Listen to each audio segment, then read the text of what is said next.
안녕하세요. 중국 읽어주는 통역사 시오나예요. 미국 도널드 트럼프 대통령이 7월 31일 미국 내 틱톡 사용을 금지하겠다고 밝혔습니다. 여러분 틱톡 잘 아시나요? 현재 많이 사용하고 있는 어플 중 하나인데요. 저도 얼마 전 틱톡에 관해서 유튜브에서 다룬 적이 있습니다. 틱톡은 미국에서도 가장 사랑받는 어플 중 하나입니다.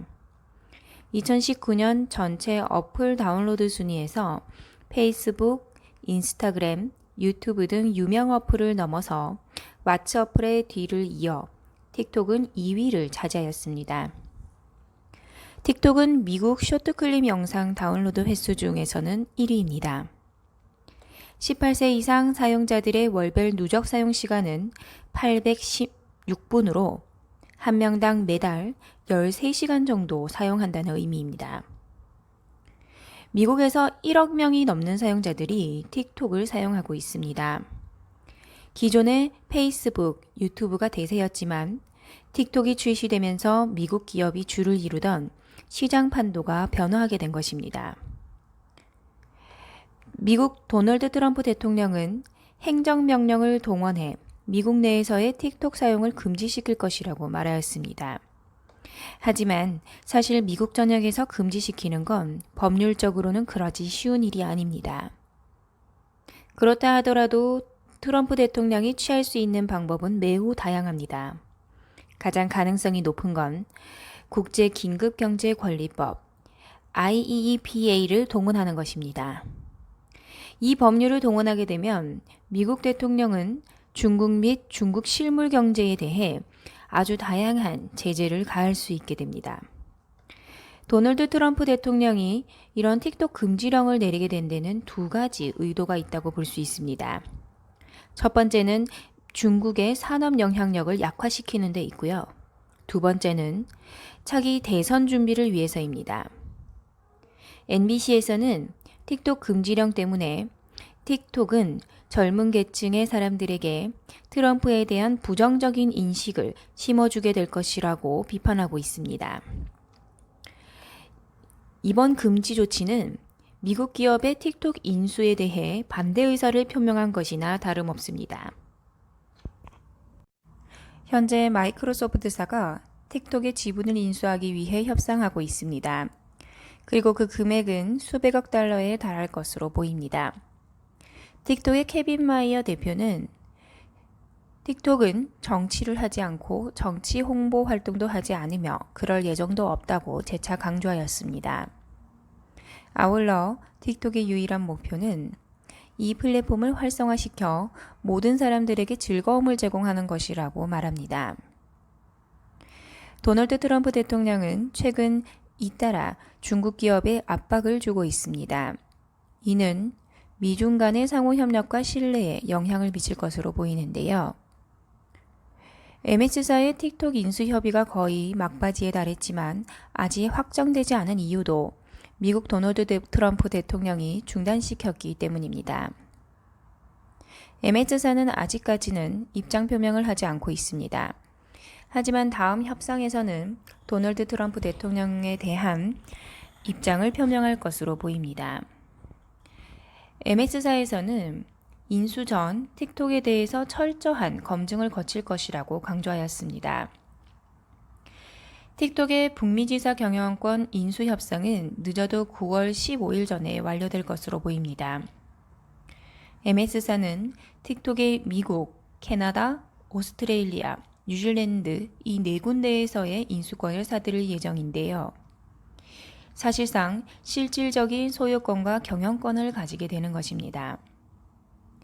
아울러 MS사는 미국 내에서의 틱톡 사용자의 개인정보 데이터를 안전하게 이전하고 미국 내에서만 저장할 것이라고 강조하였습니다.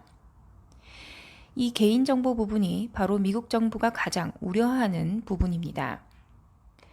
따라서 MS사는 이러한 안보 우려를 해소시키기 위해 세계적인 데이터 안보 시스템을 증설하고 개인정보의 사용자 권익 안전을 위해 힘쓸 것이라고 강조하였습니다. 그리고 만약 미국 외의 지역에 저장된 데이터가 있다면 데이터 이전 후 완전히 삭제할 것이라고 말합니다.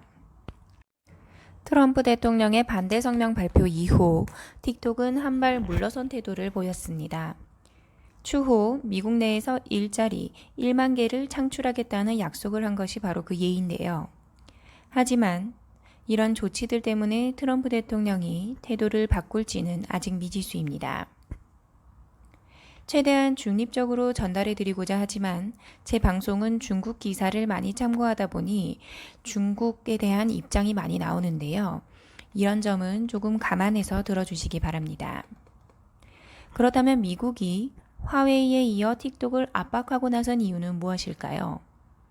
바로 틱톡이 점점 성장하면서 미국 기업의 이익을 침해하기 시작했기 때문입니다.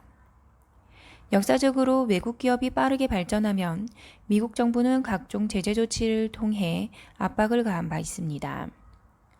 5월 15일 BIS에서는 미국 기업이든 아니든 미국의 기술을 사용한 상품은 화웨이에 수출하려면 허가를 받아야만 한다고 밝혔습니다.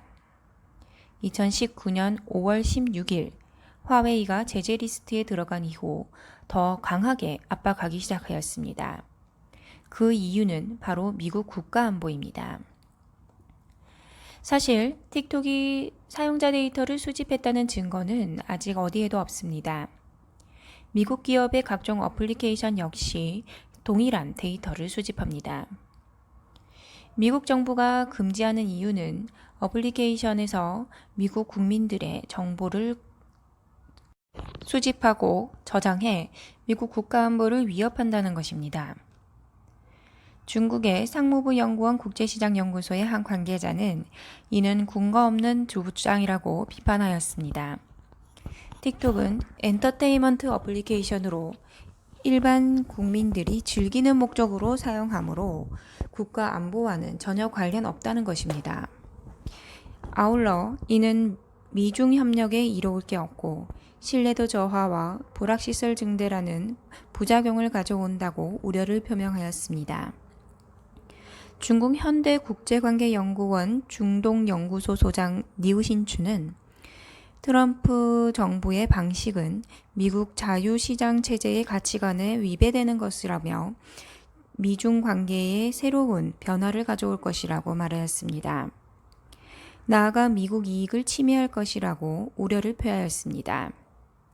미국인들은 줄곧 자신이 자유시장 경제체제를 지지하는 국가라고 생각하는데 사실 어떤 기업이나 기술이 진출하게 되면 미국 정부는 이 가치관과 정반대로 행동한다고 비난하였습니다. 최근 2년 동안 미국에 대한 중국의 투자는 감소하였습니다. 이는 미국의 대중정책 때문입니다. 중국 기업이 미국에 신뢰가 없는 것이 아니라 글로벌 기업 역시 미국에 대한 신뢰를 잃고 있습니다. 사람들은 미국이 오늘날 중국 기업이 어떻게 하는지 기억하고 내일은 또 다른 국가의 기업이 이렇게 제재를 받을 수 있음을 기억해야 한다고 중국 현대국제관계연구원에서 말하였습니다. 이건 중국 측에서 주장하는 내용이고 미국의 입장은 또 다를 수 있겠죠? 그렇다면 이러한 반대에도 불구하고 마이크로소프트사는 왜 틱톡을 인수하려 하는 걸까요? 전략적 측면에서 일반인들은 MS사에 사실 큰 이득이 없을 거라고 생각합니다. 왜냐하면 MS사에는 이미 소프트웨어 상품과 서비스가 있기 때문입니다. 그럼에도 불구하고 MS사는 틱톡에 계속 관심을 보이고 있습니다. 바이트댄스는 2017년 틱톡을 출시하였고 신종 코로나가 유행하면서 이 어플은 더 인기를 얻어 4월에만 20억 차례나 다운로드 되었습니다. 틱톡은 파급력이 엄청난 어플로 MS사의 입장에서는 아주 매력적인 인수 상대입니다. MS사와 틱톡의 협상은 미국 내 업무에만 국한되어 있습니다. 기타 다른 업무들은 여전히 바이트댄스에서 경영권을 가질 것입니다. 이 때문에 인수 가격은 제한적일 것으로 보이지만 아직까지 구체적인 액수는 나오지 않았습니다. 틱톡의 미국 내 업무 코스트가 얼마인지는 아직 정확하지 않습니다. 관련 보도에 따르면 틱톡의 투자가들은 전체 업무 가치를 500억 달러로 추산하고 있습니다. 오늘날 페북 가격이 7,250억 달러 정도이니까 이에 빗대어 봤을 때 광고 수익이 유행하고 있는 SNS 네트워크는 아직까지 많은 성장 잠재력이 있다고 볼 수 있습니다. 시장 가치를 살펴보면 틱톡의 지위는 폭발적입니다. 틱톡은 미국에만 1억 명이 넘는 사용자를 확보하고 있고요. 이제 막 광고 수익을 벌어들이기 시작했습니다. 디테일한 기획, 쉬운 편집, 고품질의 쇼트 클립 영상 광고는 전통적인 TV 광고는 건너뛰기 하는 젊은 계층의 소비 방식에 매우 적합합니다. 따라서 MS사 입장에서는 틱톡을 인수하게 되면 더 많은 수익을 거둬들일 것이 자명해 보입니다. 틱톡 관계자는 틱톡은 미국 일자리 창출에도 기여하고 있다고 강조하고 있습니다. 올해만 해도 1,000명에 달하는 직원을 고용했고 앞으로도 10,000명을 추가로 더 고용할 예정이라고 말하였습니다. 미국 정부의 제재에도 MS사가 성공적으로 틱톡을 인수할 수 있을지 아직은 지켜봐야 할 것 같습니다. 오늘도 끝까지 들어주셔서 감사합니다.